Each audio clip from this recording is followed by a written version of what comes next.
Pemegang saham PT PKS Santo Sumono, pelapor sekaligus korban mantan Ketua Puskopkar AP Bukit Barisan Kolonel Infanteri Purnawirawan Igit Donolego kembali mendatangi Pengadilan Militer Tinggi 1 Medan. Kehadiran mereka ke Pengadilan Militer Tinggi 1 Medan meminta informasi perihal upaya banding yang diajukan Igit ke Pengadilan Militer usai sebelumnya dinyatakan bersalah. Santo Sumono hadir bersama kuasa hukumnya Leo Napitupulu. Ia bertemu dengan Kepala Pengadilan Militer Utama, memperhatikan nasib korban yang terzolimi serta mendapatkan keadilan. Dalam hal ini, Santo Sumono atas kerugian serta pemutusan kontrak kerjasama secara sepihak yang melibatkan kekuatan militer.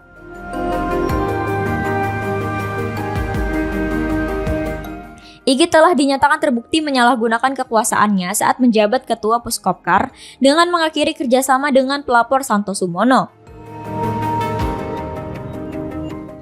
Sehingga memenuhi unsur pasal 126 KUHPM sesuai pasal 374 KUHP, ia kemudian divonis penjara 3 bulan dengan masa percobaan 4 bulan oleh Majelis Hakim Pengadilan Tinggi Militer Medan. Kerjasama antara Santo dengan Puskopkar ABB untuk mengelola perkebunan sawit 714 hektar di Kecamatan Percut Seituan, Kabupaten Deli Serdang sejak 1993. Sesuai perjanjian, harusnya kerjasama tersebut berlangsung hingga tahun 2040, dikelola oleh perusahaan yang didirikan bersama PT PKS. Ada surat dari komando untuk membuat pangkalan militer di lahan kerjasama tersebut, sehingga keduanya sepakat bersama menunjuk akuntan publik untuk menilai aset sekitar 47 miliar rupiah. Kemudian ada kesepakatan untuk pembayaran kompensasi dengan total 37 miliar rupiah, di mana pihak Santo mendapatkan 20,35 miliar rupiah. Perkara yang telah diputus dan terdakwa telah dinyatakan bersalah. Nah, atas putusan bersalah tersebut, terdakwa Kolonel Infanteri Igit Donolego telah mengajukan banding ke Pengadilan Militer Utama di Jakarta. Seyogianya kami datang ke Pengadilan Militer Utama untuk menyampaikan keluhan-keluhan korban. Namun karena keterbatasan jarak, kami meminta bantuan melalui Militer Tinggi 1 Medan untuk menyampaikan keluhan-keluhan kami agar Pengadilan Militer Utama di Jakarta memperhatikan apa yang menjadi kerugian dan apa yang menjadi derita dari pelapor Pak Santo Sumono. Di mana tadi terima kasih Kepala Militer Tinggi 1 Medan berkenan menerima kami, dan kami telah menyampaikan keluhan-keluhan yang diderita oleh Pak Santo Sumono sebagai korban. Kiranya keluhan-keluhan itu dapat diteruskan oleh Pak Kepala Militer Tinggi 1 Medan ke Militer Utama Jakarta. Kenapa kami harus berulang-ulang menyampaikan keluhan dan derita yang diderita oleh klien kami? Karena sampai dengan hari ini klien kami merasa tidak punya suatu kesalahan apapun dengan Puskopkar namanya. Nah, ketidakadanya kesalahan tersebut terbukti bertahun-tahun. Kerjasama tersebut dapat berjalan dengan baik, tidak pernah ada masalah. Masalah baru mulai ada ketika ada niat mau menjadikan usaha kerjasama itu sebagai pangkalan militer.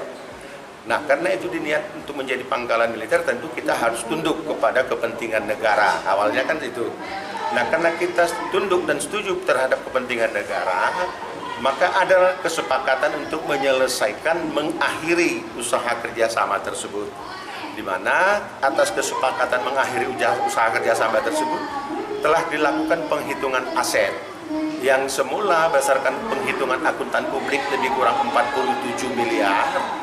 Berdasarkan pembicaraan internal, akhirnya disepakati nilai asetnya adalah 37 miliar. Di mana berdasarkan persentase saham yang dimiliki oleh Pak Santo Sumono, Pak Santo berhak atas nilai aset sebesar lebih kurang 20 miliar. Proses negosiasi tentang pembayaran belum terselesaikan, tiba-tiba masuk terdakwa Kolonel Infanteri Igit Donolego sebagai ketua Puskopkar.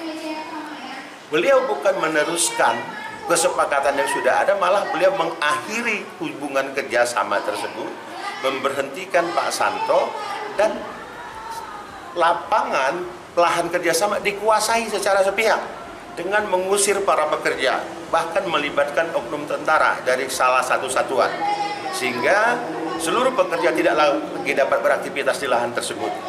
Ini menjadi keluhan, ini menjadi tangisan Pak Santosomono.